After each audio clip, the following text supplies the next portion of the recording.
get a bunch of different error boxes that popped up saying squish, squish, squish, squish. And like you push OK, like nothing would happen.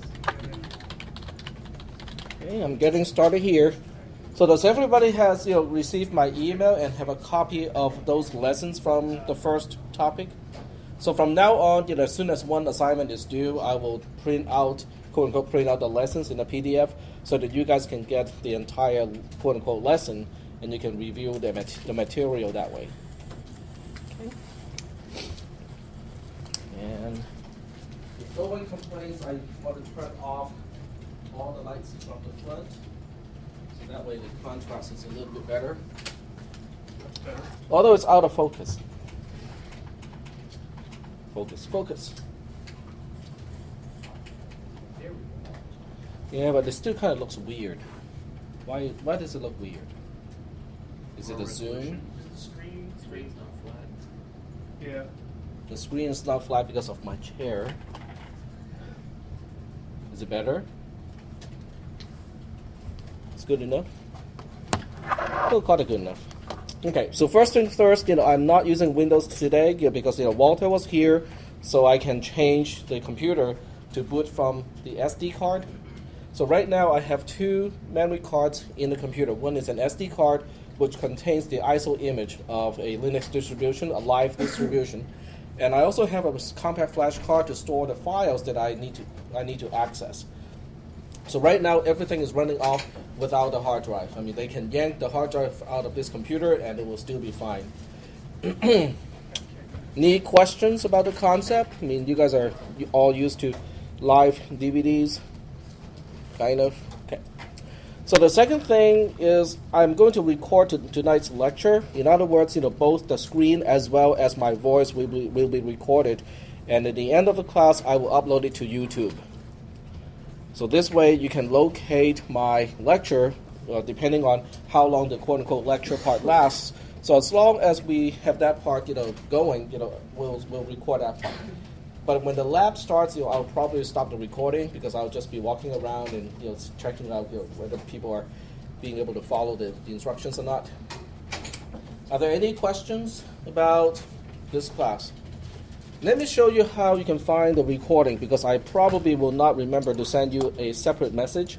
So the way you find it is to go to YouTube and you just have to look for this class name, class code, which is ciss342 and today's date. Today's date is 2011-0207.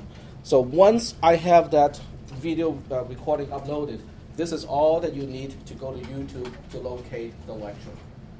Okay. You can try it now with some of my other classes. For example, I have... Search for Dr. Tech. Well, CISP300 and ARC, that should locate quite a few. The video recording is not too bad. If you have to bump up the resolution to 720. And expanding does not work on this computer. If I try it here, it will crash. But when you're home and you're using Windows, you can expand it all the way out.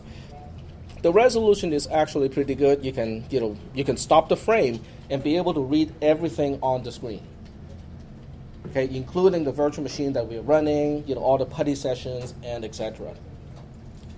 So are we okay with this concept? That we are going to have recording online. Okay, so this will be helpful for people who just want to go back and revisit. Okay, how did tech do blah blah blah? Okay, so you can just rewind the video clip to a certain part and just replay that part. Okay, so what I will do is I will stop this one here and go ahead and log in to Moodle. And next week, I think we'll have a test. Well, not a test, but it's a project. In other words, I'll give you guys, a virtual machine, and there are things to be done on the virtual machine to tighten up security. It will be based on the material that we have talked about, the lessons that we have talked about, and also the lecture material that we have talked about. Yep. It's going to be open notes? Yes, it is going to be open book, open notes, open Google. The only thing that is not open is live help from somebody else.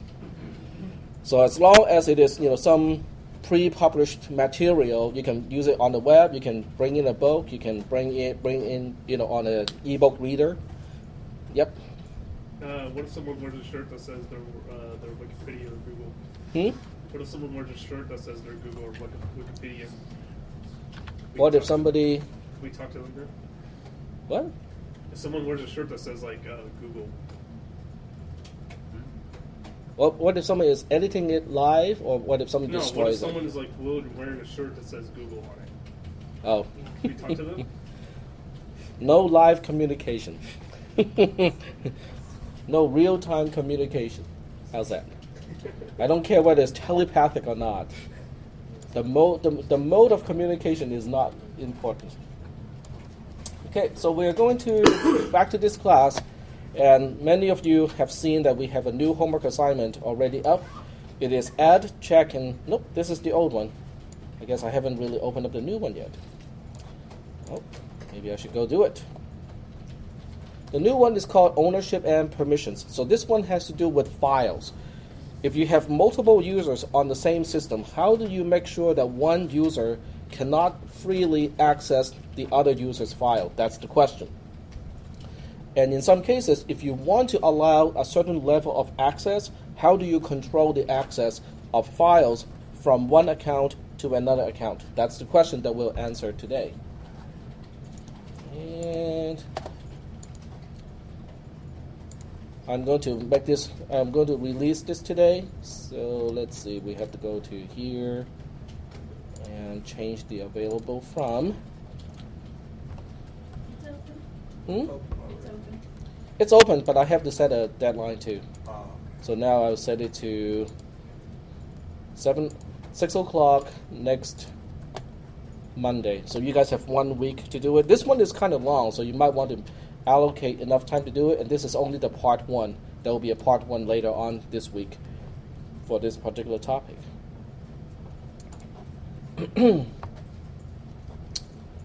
Okay.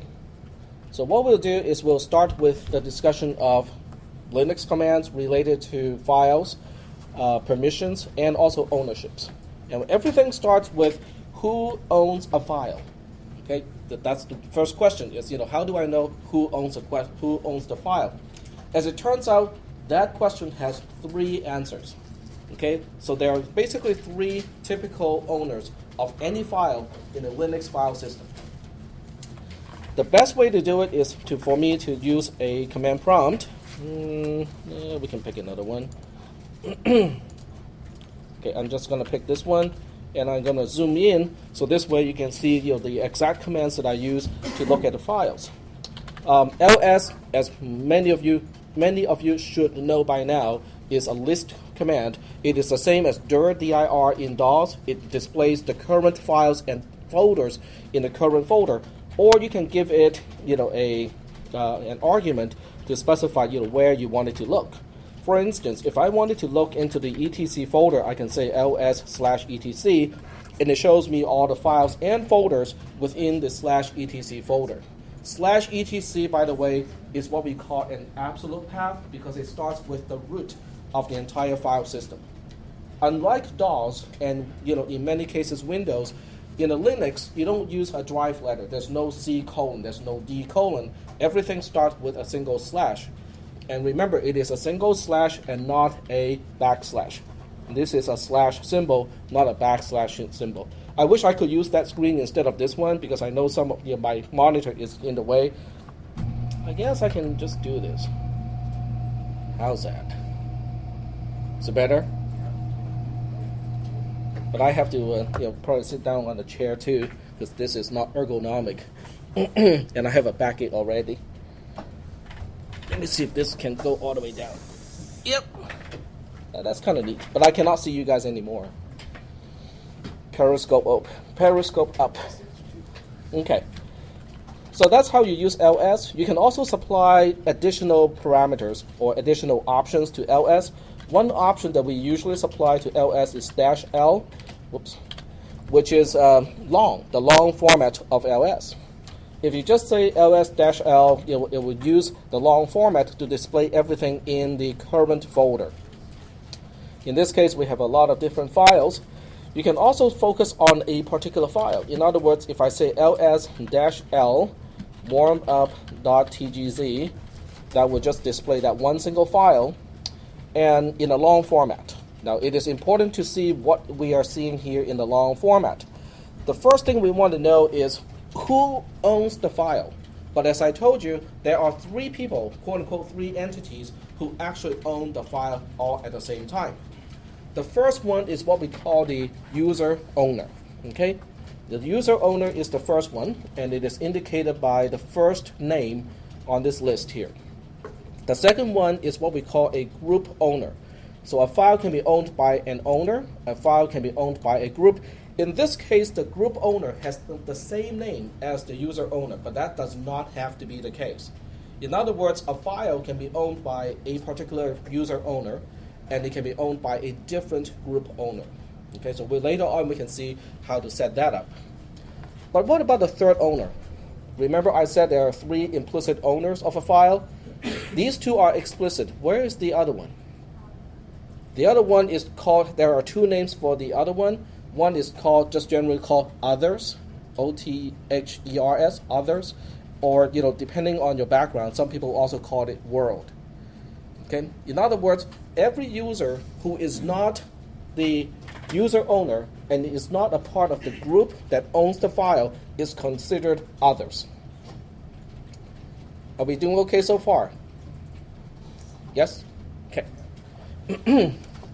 The rest of this thing, has, some have, useful meanings and others do not have as much useful meanings. This is the size of the file, which in general for our homework assignment for this time is completely useless. So I don't really care about the size of the file. This is the date. This is the time, the last modified date and time of the file. And this is the name of the file, obviously. And there's a whole bunch of stuff here that is kind of cryptic. Okay, there's a whole bunch of R, W, X, and then D, and so on and so forth. And the question is, what are those things? Okay, so we'll talk about those things later on. So at this point, are we okay so far with the ownership thing? Every file is owned by one single user owner. It's owned by one single group owner. It's also owned by, quote unquote, the others. Are we okay with that? Okay. So the second question is, what is a group owner? A user owner is fairly easy to define because anyone who can log in through a password and authentication is a user. So it's pretty easy to understand what a user is. A group, on the other hand, is not someone who can log in. A group exists only for the purposes of file management and a few other things. In other words, a group is an artificial entity. You cannot log in as a group, but you can belong to a group. Okay, every user can belong to one or more groups. Okay. Are there any questions at this point about ownerships? No questions? Okay. Now, I'm not using the virtual machine, so the way it displays on the virtual machine will be a little bit different. If I remember correctly, the date will not show up like this. It will actually be year/month/day. Is that correct? Nobody has tried it yet? I'm pretty sure when you run the virtual machine, the date is not displayed like this. It is displayed rather in the year, month, day format. It is. It's in the year, month. Year, month, day. It should be year, month, day, right? Yeah, year, month, yep. day. And the year has 4 digits, the month has 2, and then the day also has 2 digits. Okay, so this is kind of interesting. I mean, we have 3 levels of ownerships. The first thing you can do is to tell a file how it can be accessed by its user owner. When you look at these 3 items here, read, write, and potentially an X, it tells you what the user owner can do in this case. Now, in this case, this file has read, write enabled, but not execute. So that means the user owner, in this case, the user, I know this is getting a little bit confusing because the name of the user owner is user.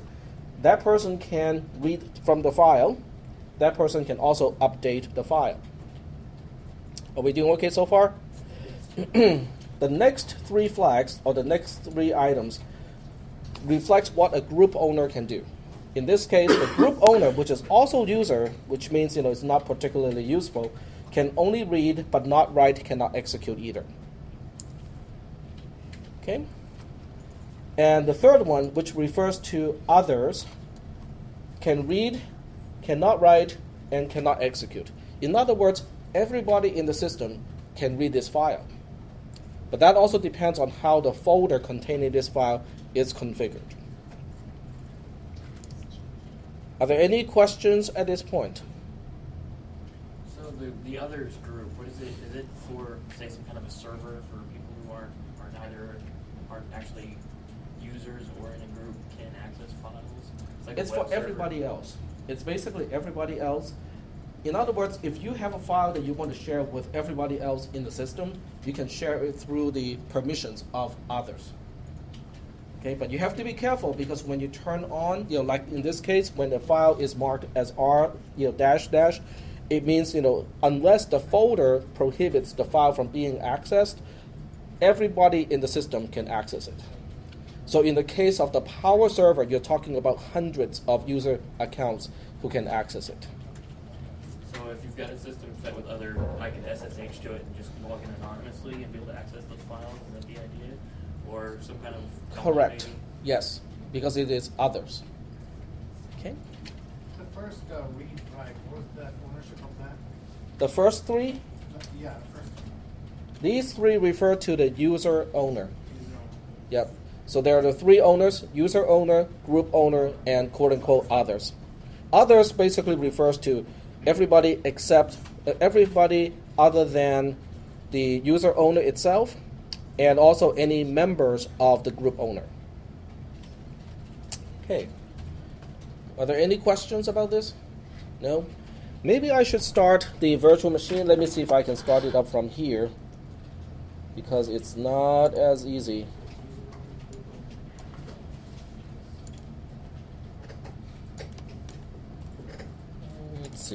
Let's see if I can. Nope, I don't have access to the Windows folder.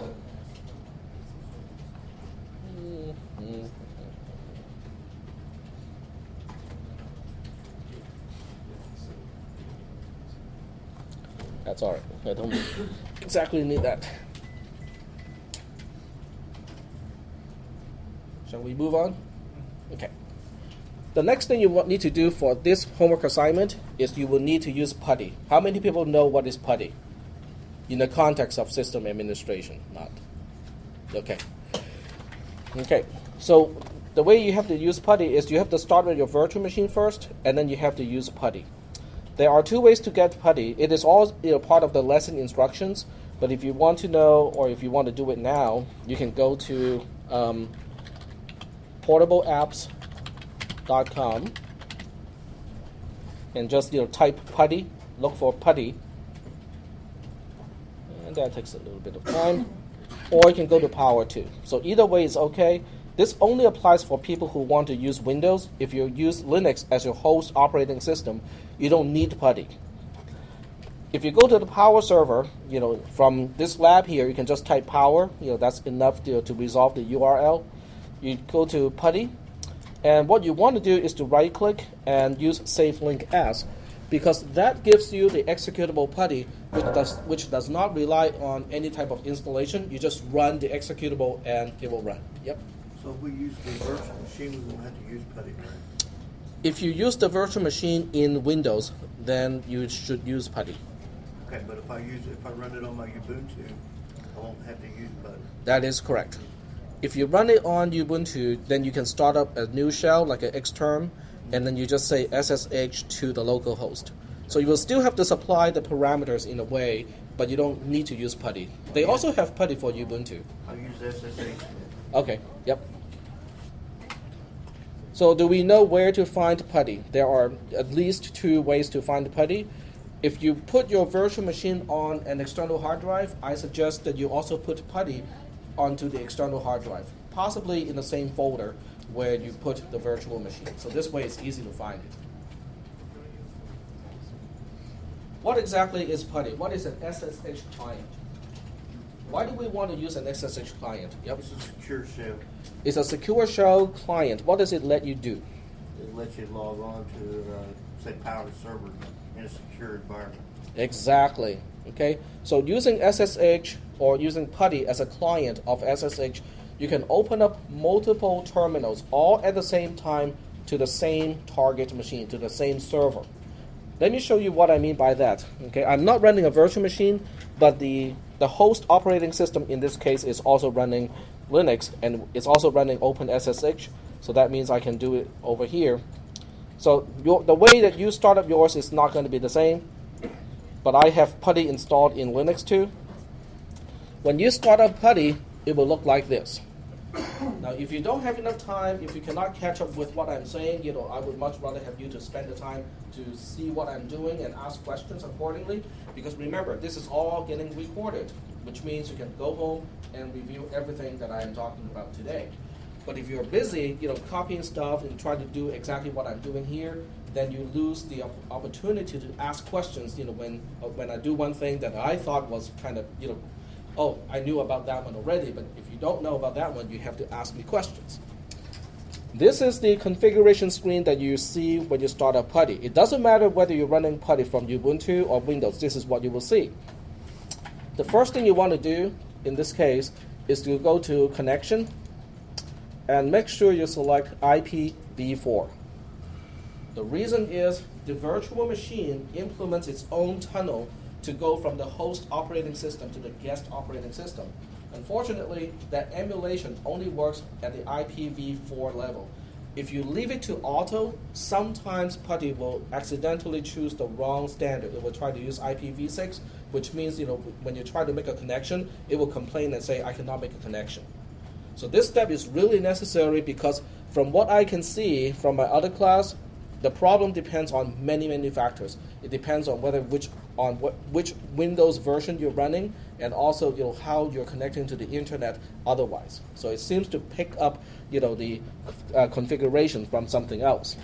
But when you set it to IPv4, then Putty will only use IPv4 to make connections. So once you have this set up, you can go to Session. And the way I usually do it is I will type in localhost here. You can either use localhost or 127.0.0.1, which is the IP address of the localhost. I just type localhost because it's easier that way. The port number is not 22, it is 2200. This is because in your case, in my case it is actually port 22, but when you connect to the virtual machine, it is 2200. This is because when we start up the virtual machine, we are forwarding any connection to port 2200 of the host operating system to port 22 of the virtual machine. Is that okay so far? It is basically a port forwarding mechanism, just like your residential gateway, except we are forwarding port 2200 to 22. So when you use Putty for your virtual machine, you have to specify 2200, not 22. Okay. If you're happy with everything else, you can go ahead and save the session. I recommend this because this way you don't have to remember to do all these configurations when you have to log in. You might also want to go to Window, go to Appearance, and go to the font section, and select a font that you like, one that is big enough for you to use. But that's definitely optional. When everything is all done, then you want to go to Saved Sessions. Type a name for it. I would just use this class name, ciss342, and then you click Save. After you click Save, ciss342 is now a saved session. Every time you double-click ciss342, it will automatically bring up localhost as the IP address. It will automatically bring up 2200 as the port number. It will also automatically make sure that we use only IPv4 instead of auto. Okay, so it's a really handy feature to save you a lot of time, because if you don't do this, sometimes you forget to change the Internet Protocol option, and if you forget, it might not make the connection, and then you'll be scratching your head and asking, why am I not connecting? So save the option, once and for all, and you can get a job done pretty quickly this way. Are there any questions at this point? No questions? Okay. Now, as far as I'm concerned, I cannot use 2200 because I'm not running a virtual machine, so I am actually just connecting to localhost. But for you guys, you have to use 2200. Let me click open to see, to show you guys what you will see when you run it. The first thing you will see is an alert. Okay, the alert is telling you that this particular server, in this case my local host, the host key is not cached. So just click yes, accept, because we are just, it's just double checking to make sure that you are connecting to a machine that you can trust. And the answer is yes, you can trust the virtual machine. So you only have to do this once. You only have to accept this once. And in this case, we have the login screen. It will ask you, who do you want to log in as? Okay. The instruction of this particular lesson will tell you how to set it up, because you have to set up an additional user. So you will need 3 particular sessions. One Putty to connect as your name, okay, the same username that you have been using since day one. One to connect to a fake account called Walter, and then one to connect as root. Okay, so you will need 3 terminals all open at the same time to perform this lab. You can open up additional terminals if you want to. For instance, if you want to look up how to use commands, by all means, log in as some user so that you can use the man pages on that particular screen while you type the commands on another screen. Okay, you can open up as many terminals as you want, but 3, I think, is a minimum. Are there any questions about how to use Putty? Are there limits as to how many Putty windows I can open? It is only limited by how much RAM you have in the system. So that means, you can open up, 8 or 9. I don't think you will need 8 or 9 in this homework assignment, but you can certainly open up, 4 or 5. That can be handy. Are we doing okay so far with this particular exercise up to this point? Okay. So what I'll do is I'm going to log in as my user. Okay, close my connection.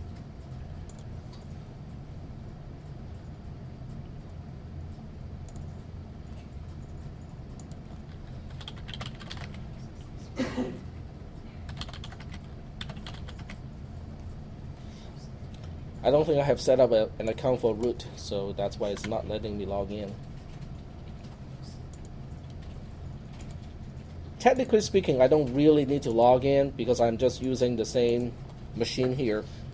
So I'm not going to log in using Putty multiple times. I'll just use the external multiple times to emulate the effect of using Putty multiple times. Is that okay with you guys? Okay. So what I will do is I would use the same terminal, but I can also use the tab feature. So I can open up multiple tabs.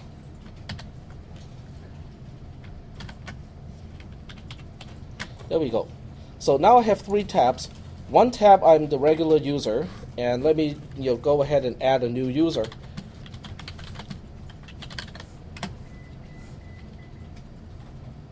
Okay.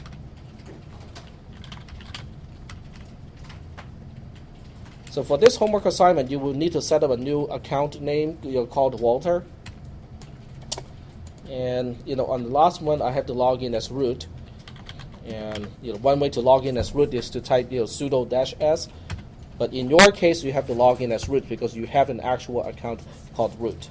So the way we do things are slightly different depending on which system we are using.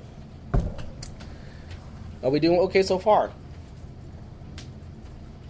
So now I have this regular user, which you should log in as you using the virtual machine. I have another account that I just created called Walter, and I also log in as root. So let me log in as Walter here. Okay. SU Walter. Okay. All right. So let's double check. I am my regular self here. I am Walter here, and I am root over here. What if I'm not sure who I am or which account I'm logged in as when I'm using the command line interface? What command do I use to double check who am I? Who am I? Exactly. So you type who am I, So this one confirms that I am, in fact, root. This one confirms that I am Walter. And this one here confirms that I am the generic user. You don't have a generic user account. You have to use your own account as the first account. Are we doing okay so far? Okay. So what you need to do in your homework assignment, this is not exactly what you have to do because you have to kind of read the lesson. The lessons are not only instructions so that you can score and get some points. There are also instructions embedded, that you should read to learn about the commands. So that's what you have to do when you do your homework assignment, and not just focusing on getting the point of a particular question, but also read through the material because sometimes I embed instructions or concepts and other type of ideas into those material. Okay, so as Walter, I'm going to create a few files. Okay, so I'll go ahead and create a file like I don't know, directory 1 and directory 2. Okay, I'll just start with 2 today, just to show you what kind of command or how what is the general procedure to do your homework. I can go back to the user account and see if I can see what Walter has. Okay, and by the way, this Walter is not our Walter, it's not the lab technician Walter. This is the Walter in Fringe. So for those of you who like the Fringe science fiction show, you will like this homework assignment. So is it Walter or Walter Nate? You will see that name too, Walter Nate. So here, from my own account, this is my own account, not the Walter account. Now, one thing you have to do is to remember, if you have any doubts, okay? If you have any doubts, look at the prompt itself. The prompt itself, unless you intentionally set it up to be different, it will always tell you who you are at which machine. So that's a very good clue to tell you, okay, exactly whose account am I authenticated in this particular shell. Do we have any questions about the identity question? Who am I? In addition to who am I as a command, you can always rely on the prompt itself to give you a clue. So now my question is, can I see Walter's files? Okay, that's the big question, right? So I would use ls-l, and there are several ways to do it because I can use the absolute path, which is /home/Walter, the username, and I can see everything that he has. Okay, you can see that I can see dir1, I can see dir2, I can see the details of the files, of the directories. I can see when it was created, how big the files are, and I can also see the permissions of those files. This one has something that we haven't seen before. When we looked at a file before, we only were able to see the WR, and not even the X, but this one has a D on it. What do you think the D stands for? Directory, that's right. So when you do ls-l and it displays something that has a D, it means it is a directory. Okay. Are there any questions at this point? Yep. I understand that directory, I understand read, write, and execute. What's the other R for it? Okay, so this is directory. Oh, DR is directory, okay. Yeah, the D is directory. Okay. The D alone is directory. The R, okay, RWX, the first 3 refers to the user owner. In this case, the user owner can read from the directory, can update the directory. The X is a little bit interesting because when you're referring to regular file, the X stands for executable. Can I run this file? But when you refer to a directory, it does not make any sense. Okay? When you refer to a directory, the X represents can you traverse into the directory? Okay, can you look into the directory? Instead of just looking at the content, okay, what items are in the file, can you actually go in and access those items? That's what the X is for.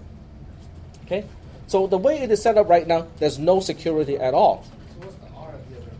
Okay, so this R refers to the group owner. The group owner is also just Walter. So for now, there's no, the group ownership is not of any interest for now. But what we need to look at is the last one. The last one is for what? Others, okay?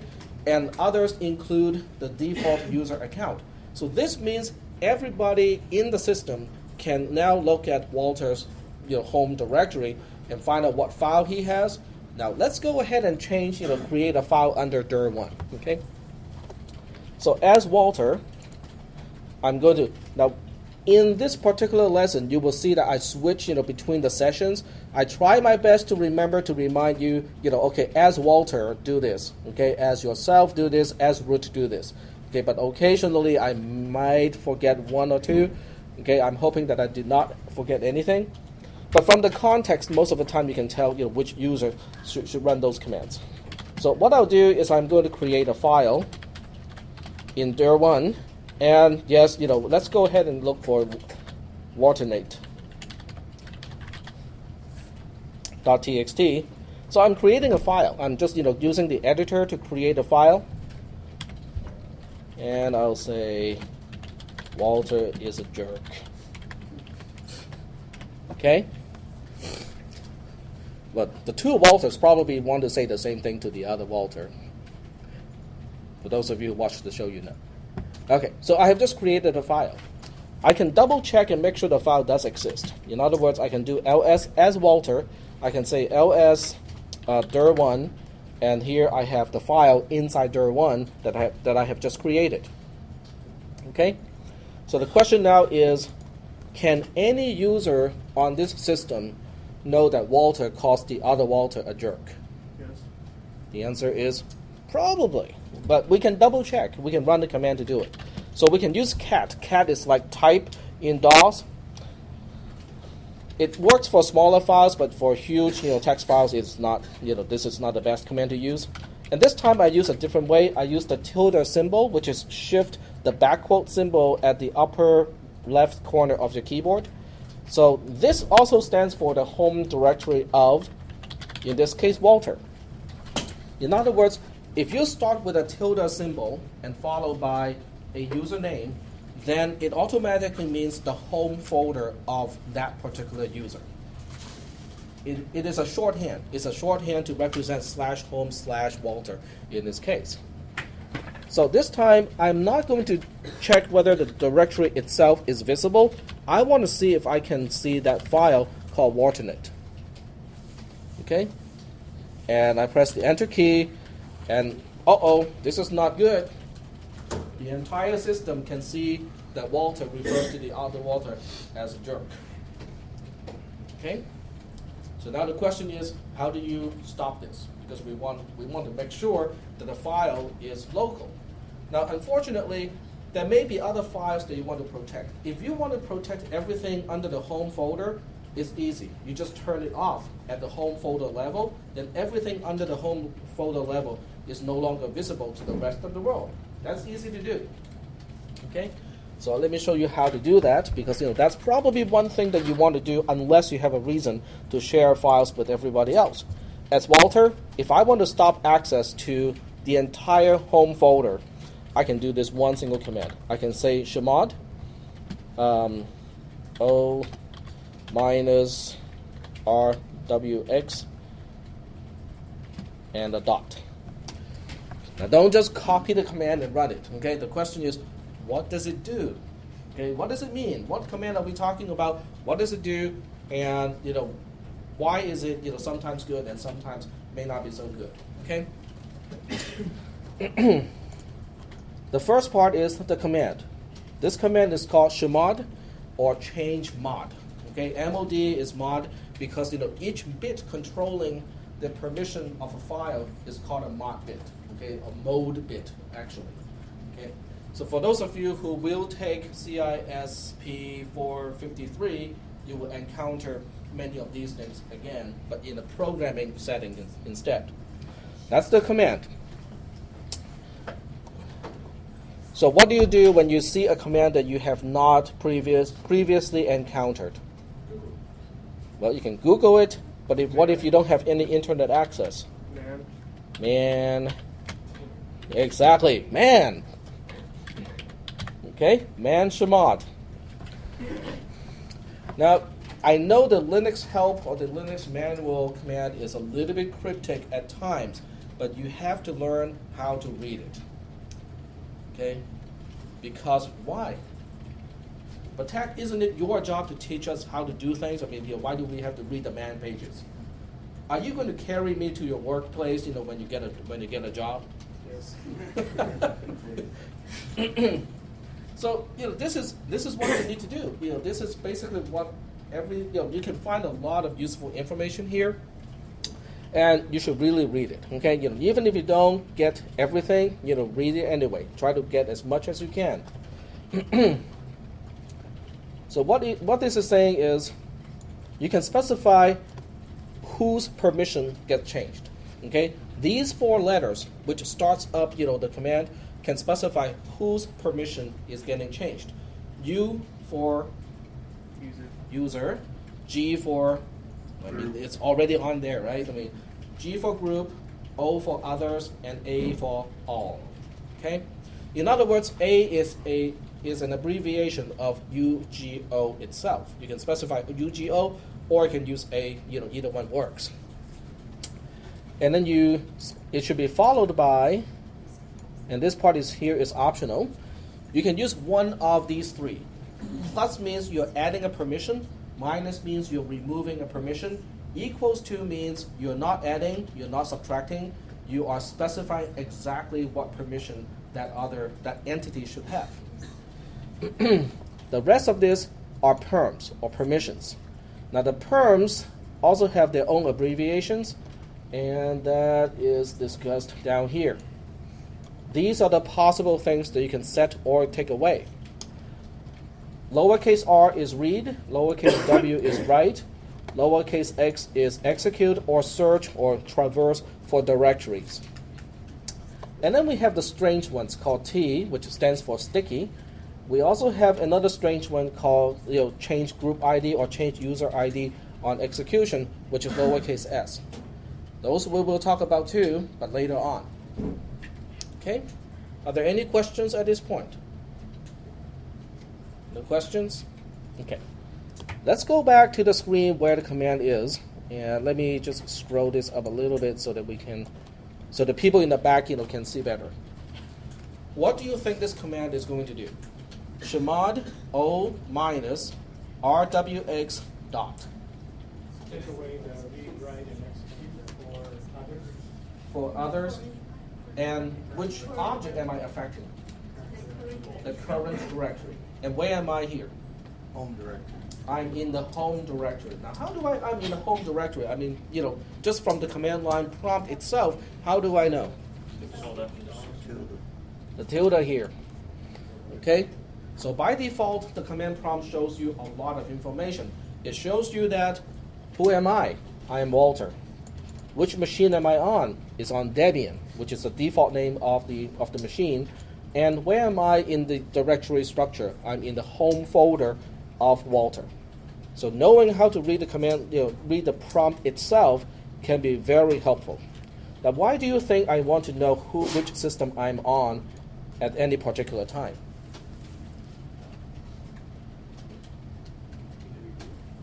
So that I don't make stupid mistakes. Okay? Let me tell you some stupid mistakes I have made. In the past, teaching different classes that use virtual machines, I run virtual machines left and right at home. One for this class, one for ciss342, and a few other ones for things that I normally do to do experiments. But I also manage, guess what? The power server, right? So when I'm done with a virtual machine, like for ciss342 or ciss310, when I'm all done with what I need to do, what do I do to get out of the virtual machine? Power off, right? Power off will properly shut down the virtual machine, make sure all the file structures are safe and whatnot. It's all good. There was one time I did the same thing to the power server because I finished doing something on the power server, and I thought, okay, I'm all done, power off, press the enter key. As soon as I pressed the enter key, I knew it was a bad idea because I just shut down the power server. Fortunately, I usually work late, so not a whole lot of people got affected. When they turned it back on the next day in the morning, there was not a whole lot of complaints.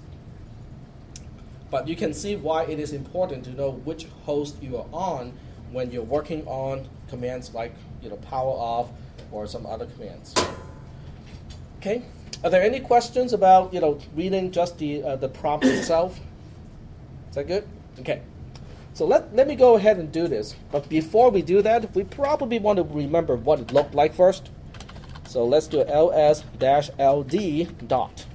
Now this time it is ls-l, but with a d after that, with a lowercase d, so that I will only display the folder, the permissions of the folder itself, and not items in the folder. Without the d, it will show the items inside the folder, but with a d, it will show the folder itself, the permissions of the folder itself. You can see that the permissions so far, or the default permissions, are basically read, write, execute for the user owner, read, execute for the group owner, read, execute for the others. So that means once I run the command, this should change. Chmod o-rwx dot, and then do the ls-ld again, and you can see that the last 3 items are now gone. So this means others do not have read access to the folder, and they do not have quote-unquote execute access to the folder either. Now how can I be sure that this is now protected? Well, I switch back to my own account. Now don't do this from the root account, because root is God, and root can do anything, anytime. Okay, so if you try these commands, using the root account, no problem, I can read everything. Okay, changing the permission flags will not do anything. So let me do this again. Oh, I cannot read that file anymore. Well, let me see if I can even check what is in dir1. Nope. Can I check what is inside the home folder of Walter? Nope. Okay, so this is good. It's quote-unquote locked down from others. But Walter may not want that. Okay, because Walter may want to share his strawberry milkshake recipe with the rest of the world. Then we cannot do it this way. Right? Do you guys understand what I'm trying to do? Okay. So I cannot do this anymore. I have to go back to the Walter account and say, no, this is too tight. Okay, this security pattern is too tight. I have to re-enable, not all of them. I just want to re-enable R and X in this case. Because if I enable W, that is big trouble, because that means everybody can change the files in Walter's home directory. That would not be good. Okay. So this would be a good time to talk about what is the distinction, what is different about the R and the X flag. Okay, as a part of the lesson, you will have to go through a few exercises and you will find out what the differences are. So I'm not going to go through those commands, your actual exercise, but I will talk about the concept. Yes?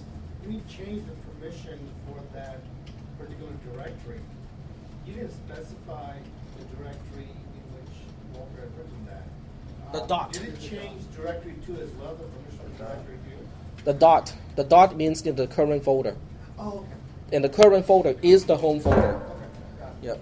Is there a way to specify instead of dot, if I Yeah, you can do. There are several ways. Because I am. Let's say, if I You can use the tilde. I want a specific directory. Yeah, you can use the tilde folder. You can use the tilde symbol, or you can spell the whole thing out. Home/Walter.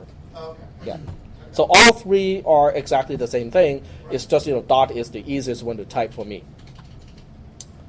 Okay, so let's go back and talk about what is the R flag and what is the X flag. I thought about this for a few days, okay, to try to find a good analogy, because I can show you the effect by setting up some experiments and have you guys run ls cat, chmod and all and whatnot, so that you can see what it does. But to come up with an analogy, turned out to it took me a little bit of time, but I found the analogy. If you think about a folder as a room, okay, and files and subfolders as items in the room. Okay, can you imagine that? Okay, the R flag is the light switch. If the R flag is on, the light is on, and you can see what files and what items are in the room. But you cannot touch anything because there's a plexiglass locked gate to the room. Okay, so through the plexiglass, if you turn on the light, you can see everything, no problem. Okay, you can see there's a computer back there, some chairs down here, some desks over there. But you cannot touch anything because there's a plexiglass gate that is normal, that can be locked. The X flag controls whether the lock is locked or not.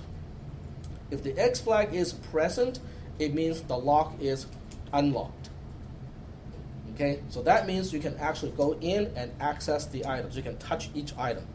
Now, whether you can change each item depends on the item's own permissions. Okay, now what does that mean?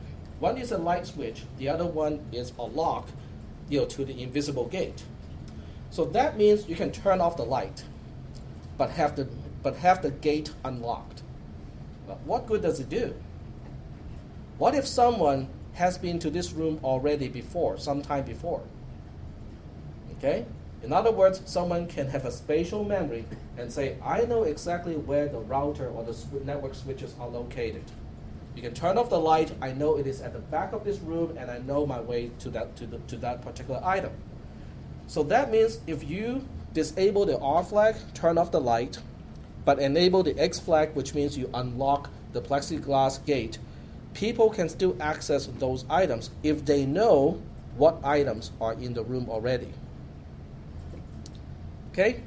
Is that making any sense? So that is not good. Okay? That is not good because what people can do now is they can randomly guess what items are in the room. They can use a program to generate all the possible names of files, and they just randomly hit and see what files are in the room. Okay? So what you need to do is to turn off both.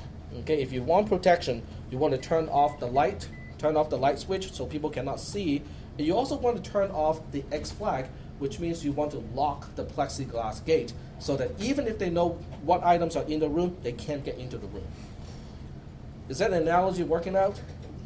Okay, so remember, light switch and plexiglass gate. Or force field if you're a Star Trek fan. And that's only at the directory level, right? The actual The room file itself, itself? the room itself is a directory. Now, if you turn off the light, the other way around. If you turn on the light, you can see, okay, someone can walk into the room and see, oh, there's a box here, okay? But that person cannot know whether the box is a file or a directory itself. Okay, if you just turn on the light, if that person wants to know whether that box is a folder or not, that person needs to open up the gate to go in and knock on the box to see if the box itself is also a directory or just a regular file. So it just lists the contents. It only lists the name of the objects in the folder, but it cannot display any detail about the objects themselves. Now what about at the file level? See, I guess. Well, let me. Figure out how to answer the question. Okay, we can set it up. Okay, let me set this up for you. Okay, so the first thing is we want to double check that Walter's folder is now unlocked. Okay, it is unlocked because we can see that R-X is the other's permission. And we'll go ahead and create a few files in dir2. We'll use dir2 for this illustration. Okay, so we'll go ahead and say vi dir2 test.txt. Okay, Peter is my son. Okay, and then we'll also create one additional folder. So we can say mkdir dir2 dir1. Okay. So inside directory 2 is another folder called dir1. Now from Walter's perspective, I can see everything. I can say, ls dir2, it shows me that I have a regular text file here, and I have another directory called dir1. Okay, is that okay so far? Okay, now from Walter's folder, from Walter's session, I can do this. I can say chmod.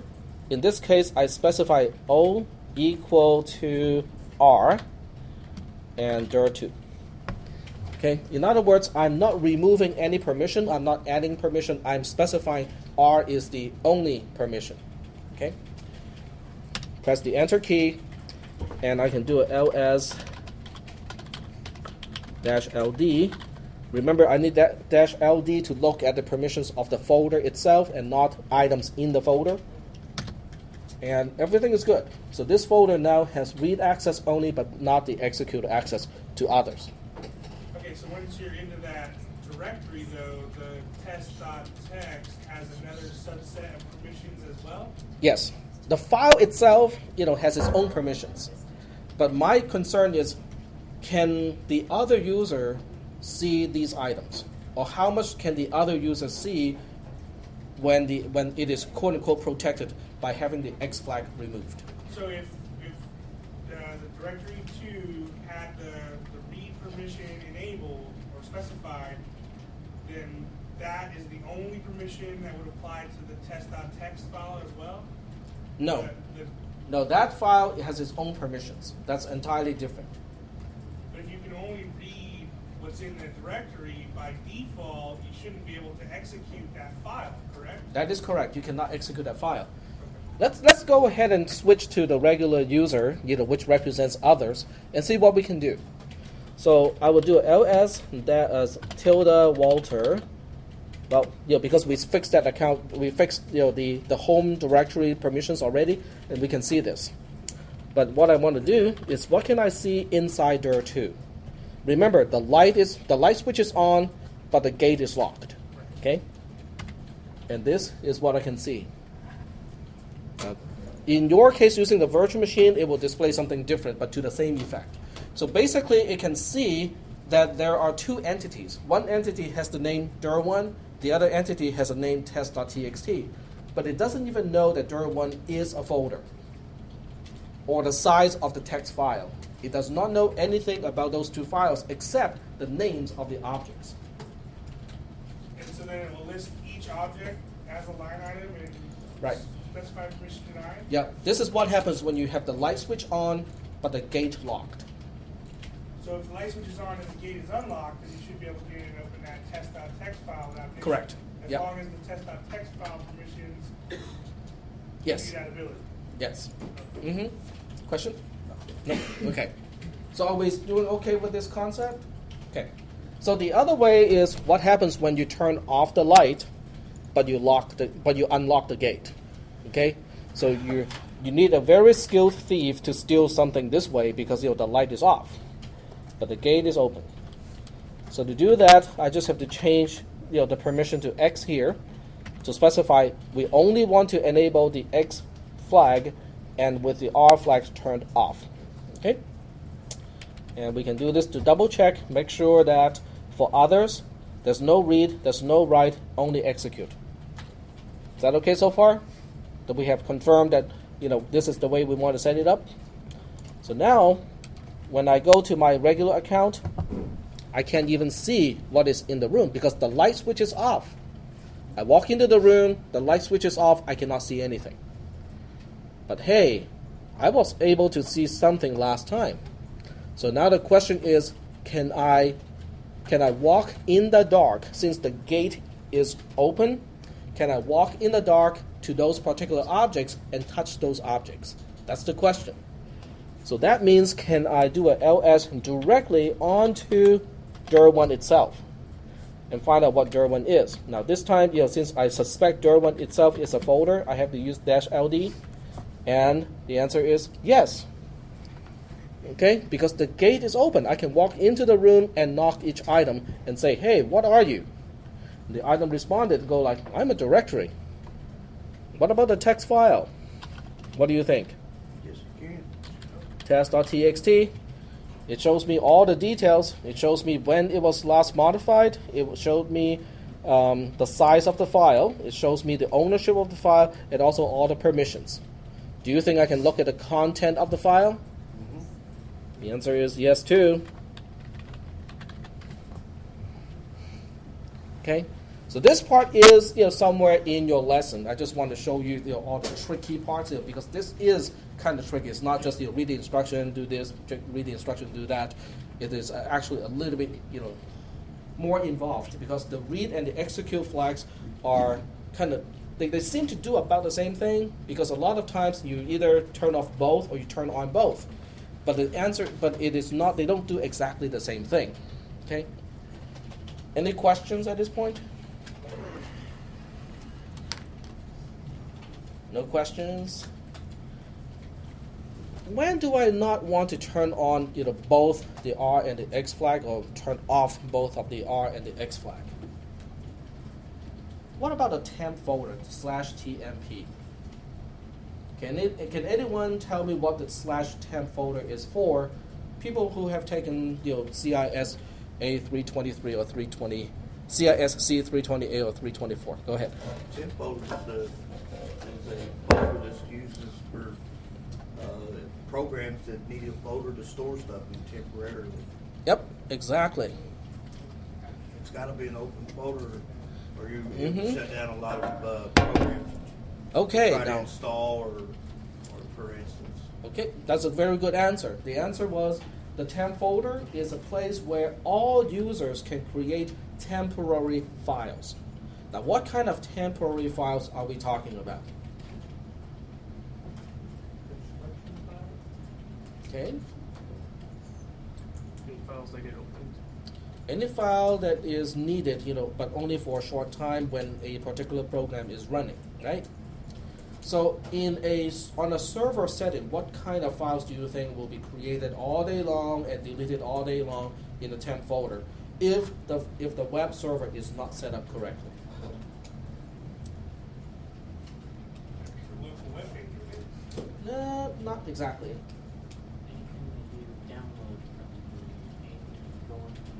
Yes, everything that you upload in that case, because you're looking from the perspective of the server.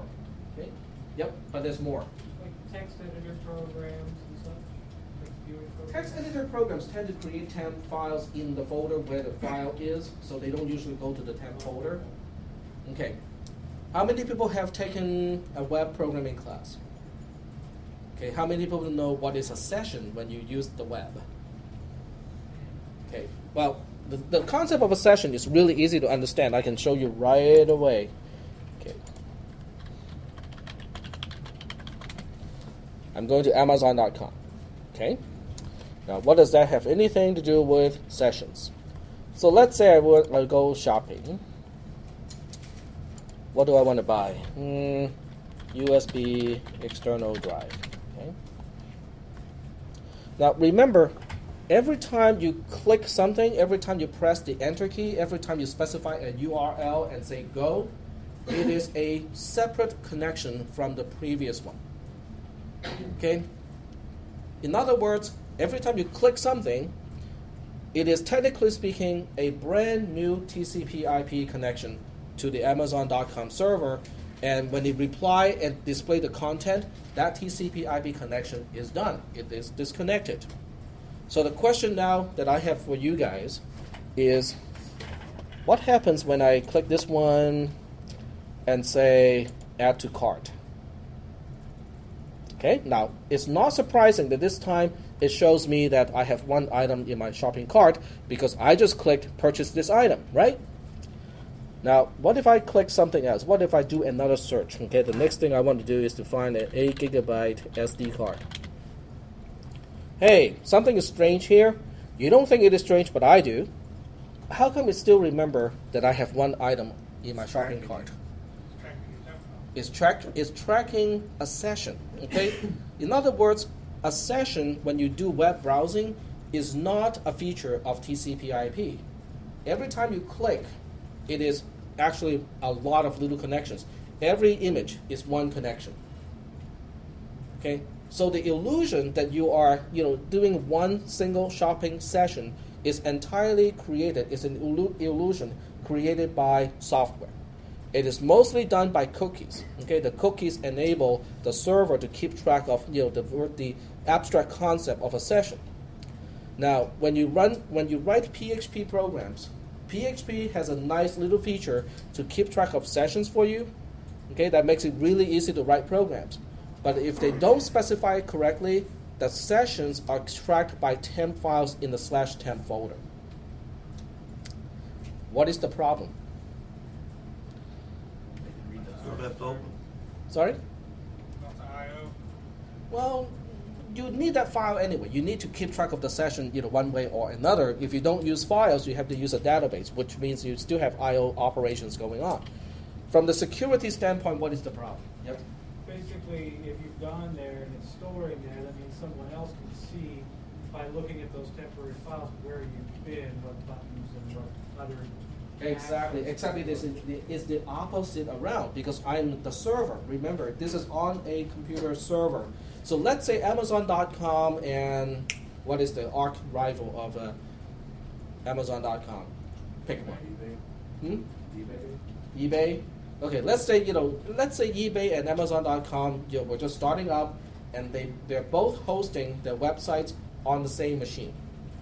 Okay, so we are running into the same problems that we just ran into. Okay, and both of these accounts want to create the session-related files in the /temp folder. What is the problem of that approach? Amazon.com can read all the sessions of eBay and vice versa. That would not be good. Okay? Now, how can we fix that problem? What is a quick fix of that problem based on what we have talked about so far? Turn off the lights, exactly. Now, in that case, you have to turn off the light, which means you disable the R flag, but you have to enable both the W and also the X flag because you need to be able to access the individual items, and you also need to create and delete items, which means the folder itself needs to have write access. But this way, but since I'm Amazon.com, I know the file names that should be in the temp folder, but eBay does not. eBay can only take a shot in the dark. And those files being temp files will only exist hopefully for a short amount of time, so it won't let the other party have enough time to just blindly knock out the file names. If you use a long file name, it will take a long time to try anyway, so that should be relatively safe. Yep. Well, that's how Google's, when you go to, let's say you go to search for an item and you later on you come back to it, that's how they're doing their site ads. Yes, they use cookies as well, to keep track of your sessions. Okay. So they do leave footprints, basically. Cookies are identifiers. Okay, I would call them identifiers. They identify your browser, your particular session. Okay. Now the cookies related to Amazon is not really evil, because Amazon needs those cookies to keep track of your shopping cart and whatnot. What is evil are the advertisements. Okay, let me just go to a place where we have some quote unquote legit. I know we are kind of digressing here a little bit, but since we're on this topic, okay, we're going to weather.com. Okay, weather.com is not a big deal, but you can see all these other ads that are popping up. The question is, what are the URLs of those ads? In other words, just by going to this page here, I am not only letting weather.com to set its cookie on my machine, I'm also letting every single advertising company on this page to set a cookie on my machine. Okay? Block that though, right? You can block that though. You can block that, but you have to know that there are multiple cookies being set on my machine right now, not just weather.com, because every bitmap, every image can come from a different URL, and every URL can try to set its own cookie on the same page. Is there a level of permissions set for that? In Firefox, Used from a particular IP address or DNS entry? well, I don't know about that one, but in Firefox, the way I usually do it is I just turn it off. I go to So I it's think an all or nothing advanced. proposition. You can have little tools that makes it easy. In other words, you can turn off cookies for the most, but when you do need to turn it on, you can just say, okay, I want to let this particular URL to set a cookie on my machine. You can also block the ads using AdBlock or some other add-ons on top of Firefox, and they will just stop the ads. They won't even show. They will just get blocked before they get shown. Okay, but that's Now, even though they're blocked, does it also block them from being able to put a cookie on your machine? yes. Yep. It's kind of like a two-question, combined into one, because some of the ads are JavaScript based. Okay, so when they're quote-unquote blocked, it means the JavaScript does not run. And others are bitmaps or video clips, and in those cases, they can set a cookie directly just by looking at that particular image. So what the way the ad blocks work is they have a list of these, DoubleClick.com and other advertisement companies. So if a page tries to load an image or a video clip from those particular URLs, it would just say, nope, not even come close. Don't even come close. So that way, you block the image itself. You also block the cookie that they try to set on your computer in the process.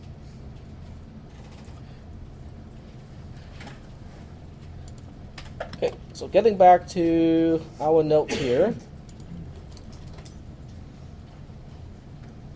Well, these things are still related to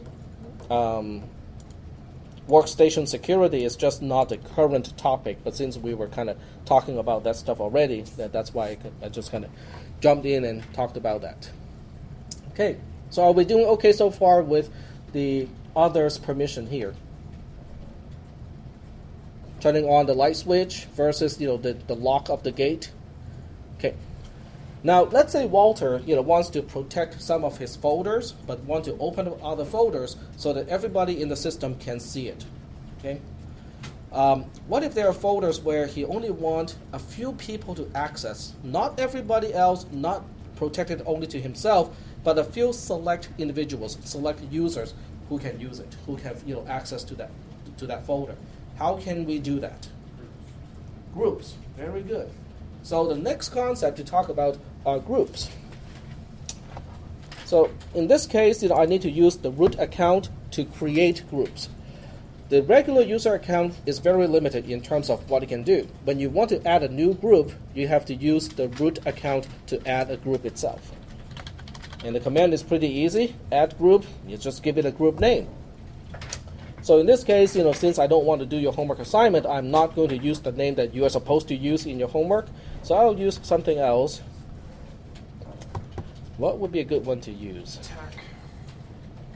I'll just use weird. Okay. Weirdos. How about that? Yes, that would be a good name.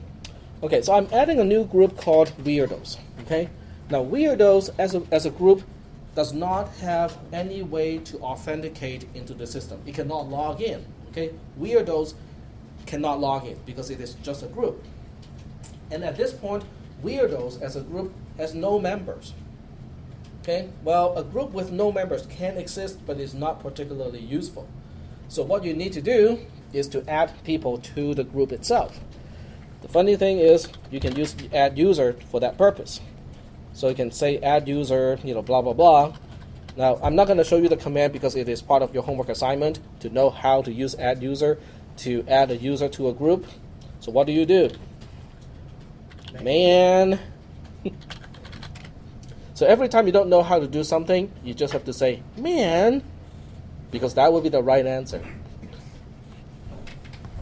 So this is how you can use, add user, and add user can be used for multiple things because you just have to read the description here.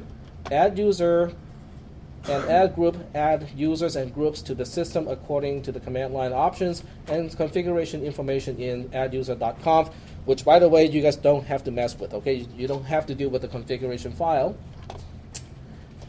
And it has add a normal user. Yeah, keep scrolling. Add a system user. We are not doing that. Add a user group, okay, which we just did. Add a system group and add an existing user to an existing group. So you just have to read the help file or the manual page long enough and you will find the actual instruction to do it.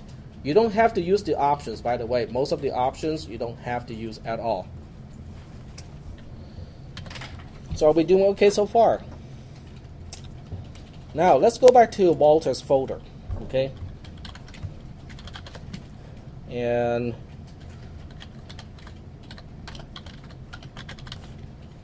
let's say Walter has a file or a folder called artifacts. And the items in the artifact folder, he only wants to share that with Peter, Olivier, and a few other people. But not everybody in the system, but not just himself either. Are we doing okay so far with the objective? Okay. But when the folder is created, ls artifacts, or ls-ld artifacts, when it's created, by default, Well, first of all, it has read-write to everybody. So that's the first thing we want to fix. We want to say others, which means all users in the system, cannot do the R and the X. But I have already shown you the command to do it, so I'm not going to show it here. The second thing you notice is, what is the group owner of this file, of this folder? The group owner is also Walter. And at this point, Walter is the only member of Walter. You can, if you want to, you can add all the other additional users, like Peter, Olivier, and a few other users into the Walter group. But that's not a good idea, because that means every single file, every single folder that has user that has Walter as a group owner, all those people will have access to as well. So you always want to create a new group for a particular shared purpose. You don't want to say, oh, since I already have a group set up, I'll just add additional meanings to that group. Try not to do that. Try to use specific groups for specific control of who can access a folder. In other words, what we want to do now is to change this Walter to weirdos. Okay? Remember the new group that we just created. So how do we do it? Well, let's see if we can do it here.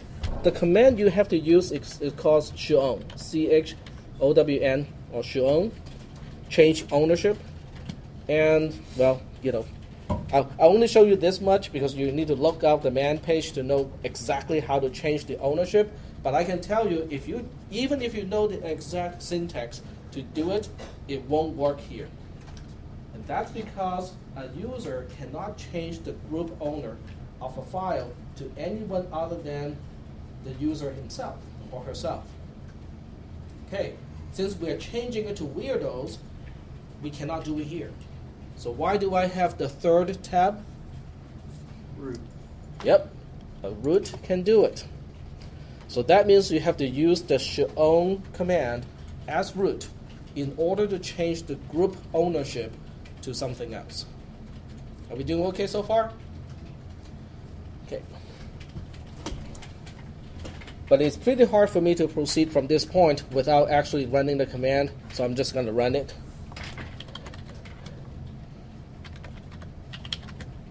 And this is artifacts. I have to change the ownership to weirdos. There we go. So now we switch back. Well, there's no need for me to go really fast between the screens, because you can all look at the video clip and stop it, right?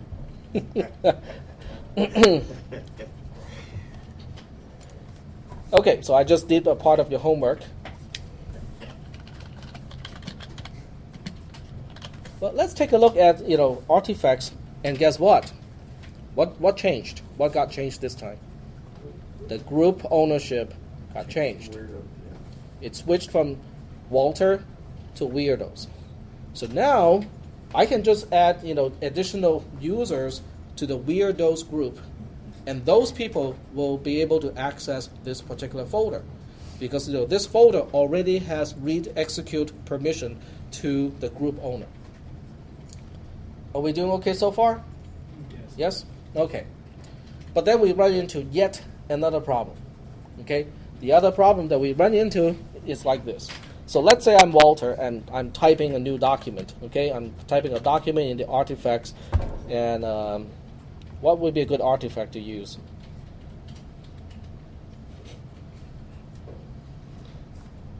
Doomsday device. Okay. Only Peter can operate it. I'm sorry if you have not watched the latest few episodes of Fringe and I just spoiled the storyline for you. Okay, so I just created a file. And let's take a look at the permissions of that file. If I do ls-l and artifacts, it does not show you the permissions of the folder. It shows you the permissions of the files inside the folder. Oh, that doesn't look right, does it? Why doesn't it look right? Exactly. The file inside the artifact folder, even though the artifacts folder itself has a group owner of weirdos, the files that I just created does not have the group owner of weirdos. It still has Walter. And that's because that's the default. Okay, the default is set up so that the regular user group is the group owner of any file that is created by that user. Okay, that's not what I want to do, because if I set it up like this, then it will just kind of mess up the rest. Because remember, I want world to get no read and execute write. So that means, if that is the case, then nobody will be able to get in to read these files except for Walter himself. So that means I have to do something to change this. In other words, I want to tell the folder, artifacts, and say, hey, I want you to change the group ownership of all the files that are newly created in this folder so that they all have weirdos as the group owner. Are you guys seeing what I'm saying? Okay. Because I don't want to call root all the time and say, hey, Mr. Root or Mrs. Root, can you change the group owner of my files again because I just created another file? You don't want to do that. I mean, the administrator probably would not be a very happy person, if you had to bother him or her all the time. So what we need to do is to read Chmod again. Okay, so I'm just going to show you, what you have to read, because what you have to do is to scroll down and down until you get to set UID and GID bits. Okay, Chmod clears Okay, right here. Chmod preserves directories.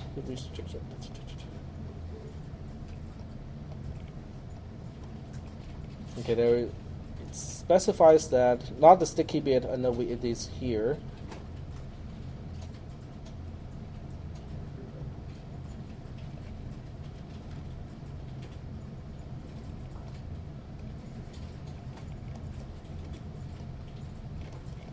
It has examples later on too. Let me see if I can find that.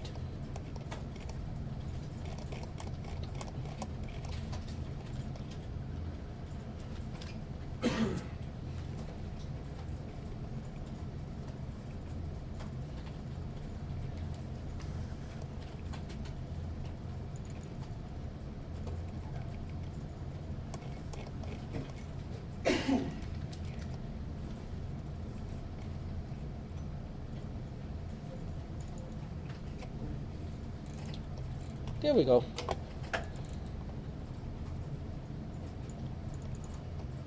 Yep, started. Okay, I give up. I'll just say what it is. Okay, so what you want to do is to turn on the lowercase s bit, okay, which is the set UID or set GID in this case. Okay, let me show you the command and then I'll explain it. Okay, this is the command. Now what this command is doing is changing the bits, or is changing the permissions of the object called artifacts, which is a folder. What is interesting is, what are we doing when we specify G plus S? G is group, okay? S is set ID. So what this is doing is, it is setting the set group ID flag of the folder called artifacts.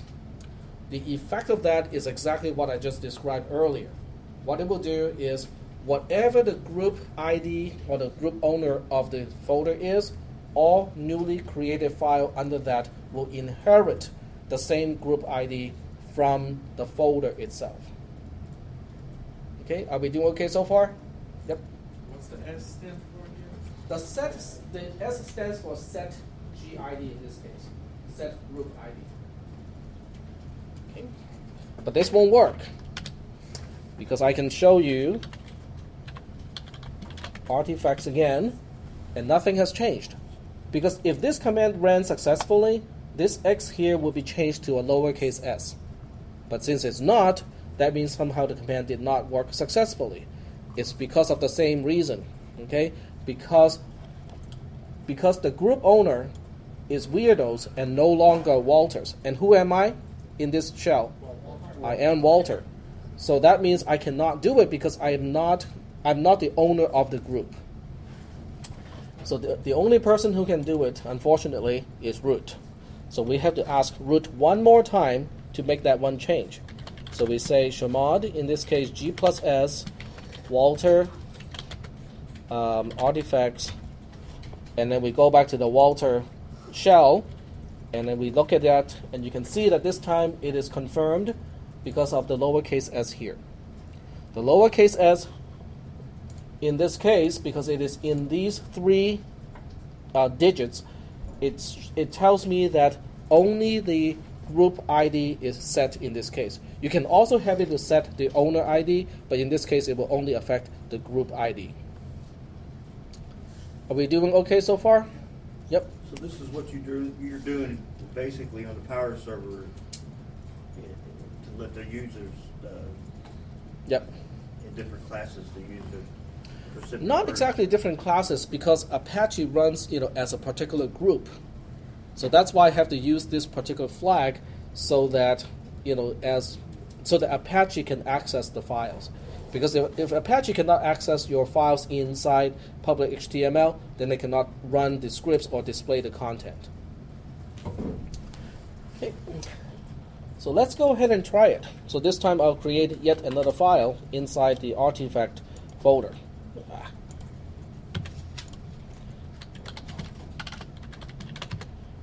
And Time machine. do they have a time machine? I don't think so. Which No. I was thinking of Star Trek. Okay, so I just created a file, and we want to see whether it has the right group ownership. So ls-l artifacts, and you can see the file that I just created, in fact, has the right group ownership. Okay. Okay. Now here's the question.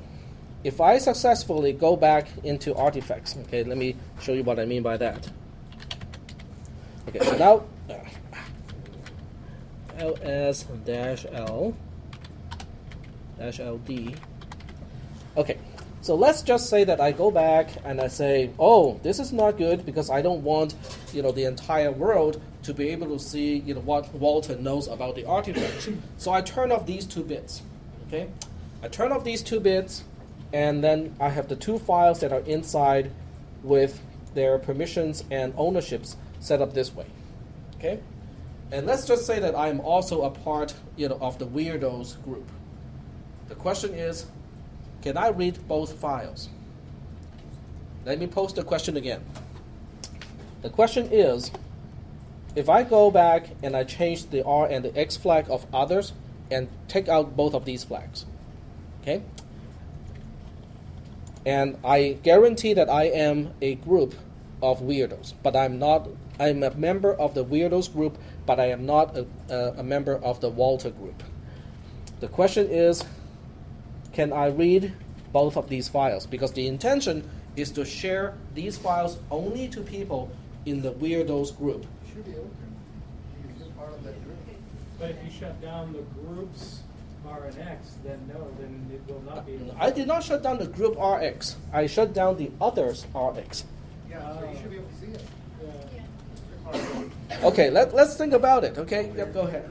Did changing the flags on the file for set weirdos for all It's not retroactive. It does not retroactively set the files that are already created. It only affects new files. Okay, so the answer is I can only access one of these 2 files. The new one that I created, I can do it. Now, how can I do it? Well, it's easy because the folder itself has a group owner of weirdos, and any member of the weirdos group have read and execute access to the file, which means as long as I'm a member of this group, weirdos, the light is on and the lock is off. Okay, so I can go in, I can poke items and whatnot. So I have no problem getting into the room itself. The question is, once I get into the room, can I touch this item? No. The answer is no, because, well, who am I? I am somebody who is in the weirdos group, but not in the Walter group. Okay? So as far as I am concerned, that's a good question because I think I can because of the R, because of this part here. So I can still get to it, but not for the right reason. I can get to the file because I am others from the perspective of Doomsday Device. You'd just be able to see the file. You wouldn't be able to see the content. No, I will still see the content. Let us give it a try, shall we? Because he has, because you have read permissions. Yeah, let's give it a try. It has read permission. Okay, let's give that a try by adding yet another user account. So I'll say add user Peter.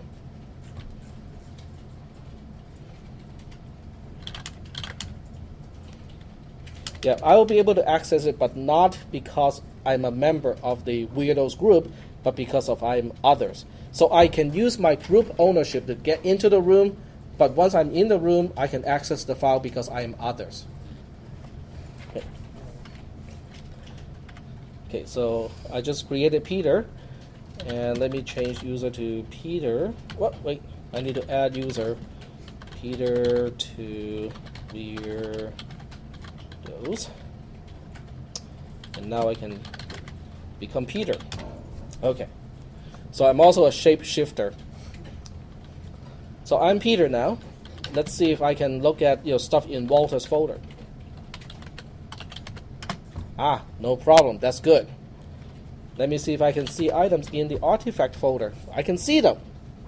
The question is, can I touch them? Can I look at those items? So I can say cat. Let's try the new one. The new one I should have no problem. Time machine, I should have no problem. The big question is, can I look at doomsdaydevice.txt? And the answer is I should be able to, but that's only because of the other's permission. Now, how can I confirm that? How can I confirm that I can look at this, but only because I am considered others and others have read access to the file? Just take it away, right? So I go into Walter's account and say, let's remove that right. Chmod O-R artifacts doomsday device. Okay, and we can double check. So I just double check it. Doomsdaydevice.txt now does not have any permissions for others. As far as the group Walter is concerned, it's still readable. As far as the user owner Walter is concerned, it's read-writable. I go back to Peter's account, and now I cannot access it. So what function would the execute play in that? In this case? Yeah. Okay, remember the two things that you need in order to to access an item in a room. The X flag. Okay, let me go back and show you those things that we need again. Okay, first of all is the room. Okay, this is the artifact room, and then we have the individual items. Okay, so this shows me everything that I need to explain it. First of all, can I get into the room? Okay, now even if I take these out, I can still get into the room as Peter because I am a member of Weirdos. And according to this, Weirdos is the group owner, and the group owner can read and execute into the directory, which means the light is on and the lock is unlocked. Okay, so as Peter, I can walk into the room. The next question is, once I am in the room, can I touch this item? And the answer is no at this point, because am I Walter? No. If I'm not Walter, this does not apply to me. Am I in the Walter group? No, I'm not in the Walter group. I'm Peter, remember. I'm Peter, I'm in the Weirdos group, but I'm not in the Walter group. So this does not apply to me either. Now, if the user owner and the group owner do not apply to me, then I'm others. I'm considered others. But what can others do to this object? Nothing. So that's why as Peter, as of now, I cannot access the item anymore. But I was able to do it because the others used to have the permission of R. Right. So if you were to enable R, and enable X, what added functionality would X represent? For a regular file. Okay, for a regular file, X means that you can execute a file. Right.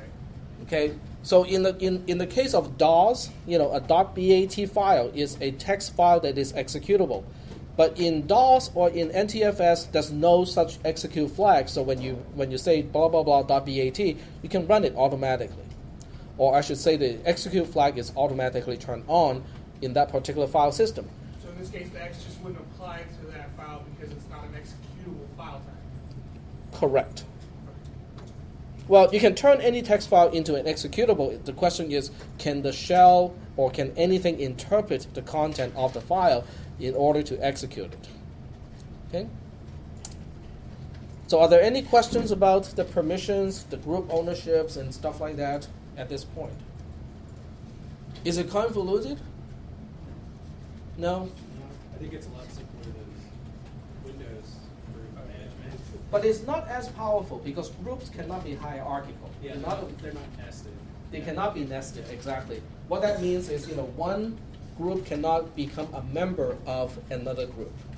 So that means, if you want, these people to belong to multiple groups, you will have to individually add those people to all of those groups, which is sometimes, a big hassle. Yep. Now, if the way you have that set up now, that if Walter created a new file, it wouldn't go into the Weirdos group, though, right? It will, because of the S flag. Because of the S flag, that's So the everything intention. from that one that Walter creates would go into that Correct. the Weirdos group. That is correct. So if I say, VI, artifacts, let's pick another device, phaser, okay? This is box area.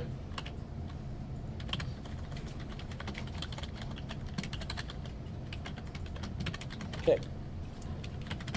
Okay, so I just created another file. This is a newly created file. The question is, what is the group ownership of that file? And you can see the phaser has a group owner of weirdos. And that's because of the S flag, the set GID flag of the folder makes this happen.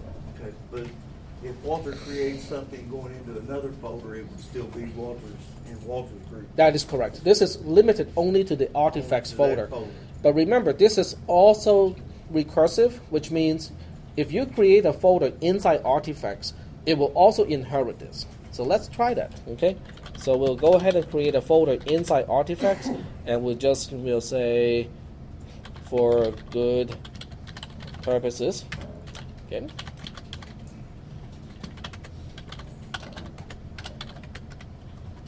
Guess what? The folder that I just created not only inherited the group owner, it also inherited the set GID bit from the parent. So that means, from now on, if I create additional folders and create additional folders and create additional folders, how many, doesn't matter the depth.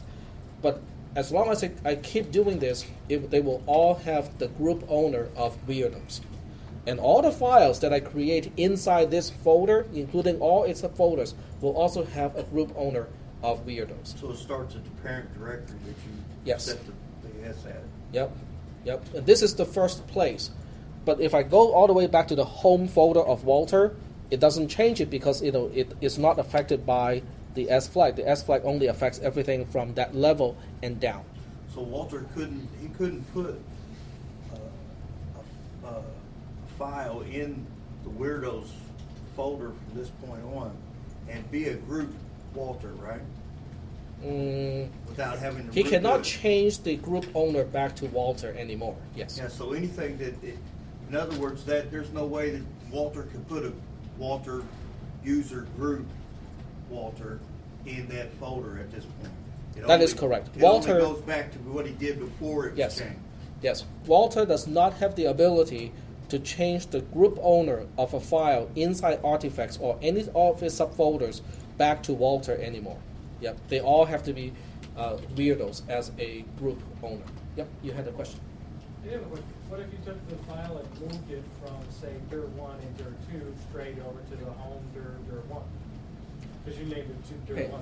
When you move a file, all the permissions stay with the file. Okay, so it Yep. keeps the group Yep. permissions still in there. Well, we can always double check. Okay, so we can double check and say move artifacts for good purposes to dir1. Okay? So we go to dir1, or we can just do ls-ld dir1 for good purposes, and it stick. So if you transplant a branch, whatever attribute is already on the branch sticks, when you transplant it. Okay, so if you took the orange tree branch and put it on the lemon tree, it's still an orange tree branch. Exactly. Okay. Yep. So it wouldn't matter what group you put that folder in, or what folder, if you moved it all the way back to the home directory, it would still be a Weirdos group. Right.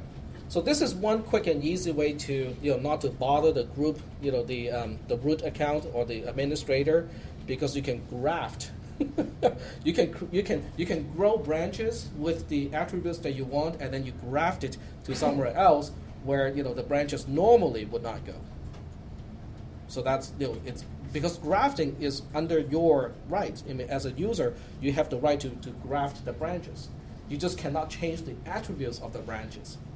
So if a user or a group user has permission, he could also graft that branch. Yes, but to graft branches, you need to have write permission to the folder that you're grafting to. Not read permission. Not just read, exactly. So normally you don't even let a group owner to have write access to a file. So that should not be a big concern. Okay. Any other questions? Is everybody in the group, just curious, a group owner is not the same as a group user, correct? So like Peter is not considered a group owner, he's just a member of it. That is correct. So would Peter be able to move that file? No. Not at all. It's because the folders inside Walter's home directory, they all have at the most read access to a group owner, to the group owner. With only a read access to a group owner, they cannot graft it. They cannot remove. They cannot add new things to it. What is the right? Yes, you need to have write access to graft something to or to remove something from. Okay. Any other questions about this? I think one last question that someone may have, which I would have that question is, what determines the default permissions of a file? Let's not look into group ownership, just the default permission of a file. It is something called a UMask. If you just type UMask, it shows you a number. Now this gets a little bit interesting because I have to explain what the numbers are. Okay. Yeah, let me see if I can open up a text editor for this purpose. This is the last bit of thing that you should know. It's not in the current lesson, but I will. But as I said, the lesson that I have up at this point is not the only one. There will be another one. Okay. Let's take a look at the RWX, RWX, RWX. Okay, that's the general pattern that you see, right? We know this is just the directory, so it's doesn't apply to any particular owner. And this is the user owner. That's the group owner. That's the others. Is that making any sense so far? The notation. Okay. The first row applies to which owner am I talking about? Are we talking about the user owner? Are we talking about the group owner? Or are we talking about the others owner? What if you look at each column as a bit, as a binary digit? Well, if you look at it that way, then this entire thing can be represented by a number, right? Because one thing, each one can only be there or not. Now, this does not apply to the set UID and the set GID flags because they are not captured by this calculation. So I can say, this is a bit, this is a bit, this is a bit, and so on. So that means, I can specify a normal file would look like this. A normal file is not a directory. It has read-write for the owner, for the user owner, read-only for the group owner, and read-only for the other owner. And now I can assign numbers to these things. Okay, so let's go from, this is 1, this is 421, 421, 421. Okay. And let's group these into G, U, U, U, G, G, G, O, O, O. Okay. If you add up everything for others, what would be the number of this particular permission? That would be a 4. Okay, so I'll just go ahead and write a 4 here because 4 is the summation of 4 plus 0 plus 0. What would be the permission for group? Just add up. Just add up all the flags that are present. That's 4 as well. And what about for the user? 6. That would be 6. Okay. You look at 4. Okay, you look at this one, and then what about a directory? Well, let's just look at this one here. 644. And then we look at this flag here. 0022. Do you see any relationship between 644 and 0022?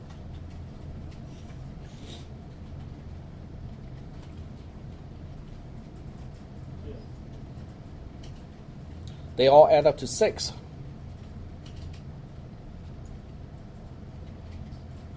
Okay, they all add up to 6.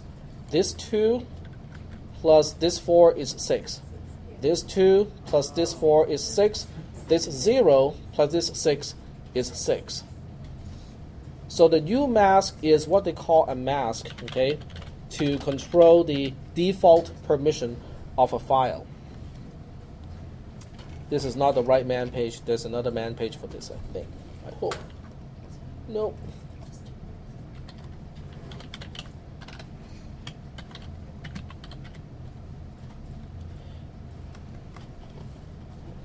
Doesn't have a man page for UMask, unfortunately.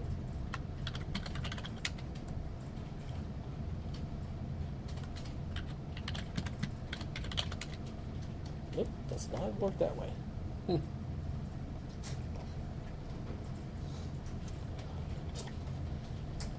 This one is a little bit hard to explain because it's a kind of like a programmatic thing. It tells you, what flags should not be there when you create a file. A 2 corresponds to a write permission. So that means when you create a file, the write permission for other and also for the group owner will not be there. So you can change this to make the default so that when you create a file, the others would not even have read or execute access to it. I'll just do a quick exercise here. So you can say umask. If you run this command, does it only do it for your user? When you run this command, Does it only do it for your user? it only does it for the shell that you're in. Oh, okay. Yeah, if you're out of this shell, then it does not. It becomes ineffective. Because the umask is a construct that is built into the shell itself. So when you run umask, you're just changing those flags, but only for the shell that you're in. Just for that session. Yeah, only for that session. If you have multiple shells open at the same time and you only run umask in one of the shells, only that shell is affected in that case. But you can add it to bash .bash rc, which is the startup file of bash. So if you add it to bash, then every time you start up bash, it is, it's set. But by default, only the user has write-read permission. Well, let's take a look here. Okay, if I just create a file, test.txt, okay, this is a test. So I just created a file. When you look at the permissions, it automatically let others read it. If you want to change that, you have to change umask. Or one of the ways to do it is to change umask. So to change umask, you just say umask. In this case, I want to disable the read access to, which is 4. So I want to specify umask to be 0024. And now, if I create another file, well, let's remove this file here and then create it again. Can I keep a secret? Oh, okay, that's not good. A 4 would not be good. Let's see, 1, 2. You can't read it, but you can't write it. Because I want it to be a 6, I think. It's negating what you do not want. Okay, when you specify, a 6, that means you remove read and write. Okay,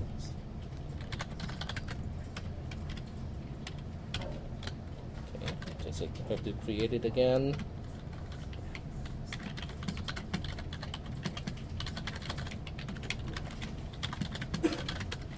So this time you can see that it's no longer it has neither the read nor the write. That's permanent, right? No, it is only for this shell. If I get out of this shell and then start a new shell, then it's gone. It's gone. Yeah, UMask only affects the current shell that you're in. Yep. So in ours, it returns value 0022. So that would be 0 for no directory, right? The first 0 is an octal notation, so that's not really applicable. It's not going to be useful for anything. Okay. The second 0 is for the Full user control owner. of the user. Yeah, the user owner. A 0 means I don't want to restrict anything. Right. So 0 means control. no restriction. And The then- second is a 2. Right, and that would be just removing the execute. No, the 2 is the write permission. Right, I'm sorry, right. And then the last one was a 2, which means it is only removing the write permission, but the read permission is still there. So when I change it from a 2 to a 6, it means whatever is mapping to the 2, which is the write permission, and whatever is mapping to the 4, which is read permission. Both of those are now also restricted. They're removed. So if you were to put a 7 in there, then you just remove it all. You can't have it. You can have a 7 if you want, but a 7, is useless because a regular file, by its very own creation, does not have the execute flag turned on. But if you have, say, just 1, then you know it's unexecutable only, you can't read or write on it. Say that? If you see 1, say I have 0 to 0021, that means others can execute it, they just can't read or write, which is the point of this spell. On a regular file, that is the meaning, yes.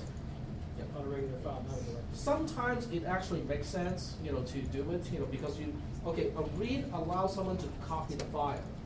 So sometimes you don't want someone to copy the file, but still be able to execute a file.